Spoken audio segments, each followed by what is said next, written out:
Hello, I'm Dr. Ivan Bristow, and I'd like to talk to you about the most common foot infection we see in practice, which is athlete's foot. So what is it, and how do we get it? Athlete's foot's the most common foot infection we see today in clinic, but it's not just athletes who get it. It can affect anyone. From teenage years onwards, the risk of infection increases with age, particularly if you have a medical condition such as diabetes. It's caused by a fungus which is adapted to living on the skin's surface. When you have athlete's foot, you can easily transmit the infection to others around you, especially in areas where people spend a lot of time barefoot, such as showers, bathrooms, changing rooms, and swimming pools, which allows the fungus to easily be spread and be picked up by others on their feet, spreading the infection. What are the symptoms typical of athlete's foot?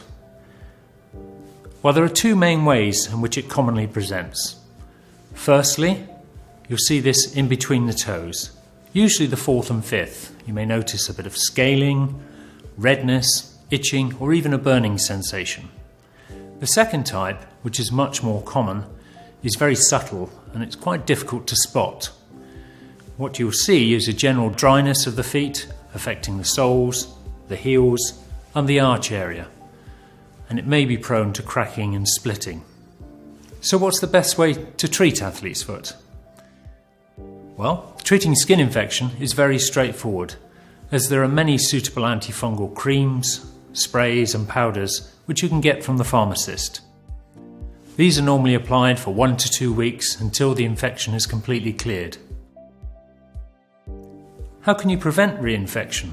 Well, it's an important point to make that if you've had the infection once, you're very likely to get it again. But fortunately, there's some very simple measures you can take to stop it from reoccurring. Firstly, regular washing of your feet is very helpful, particularly if you have sweaty feet. But it's also important to ensure that you dry them thoroughly, especially between the toes. Special foot sprays can be helpful, not only to protect you from foot odour, but also to prevent the formation of athlete's foot.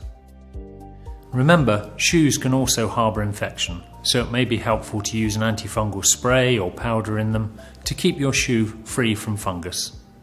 But if after that time you notice no improvement, you should consult a healthcare professional, such as your doctor or podiatrist or foot specialist.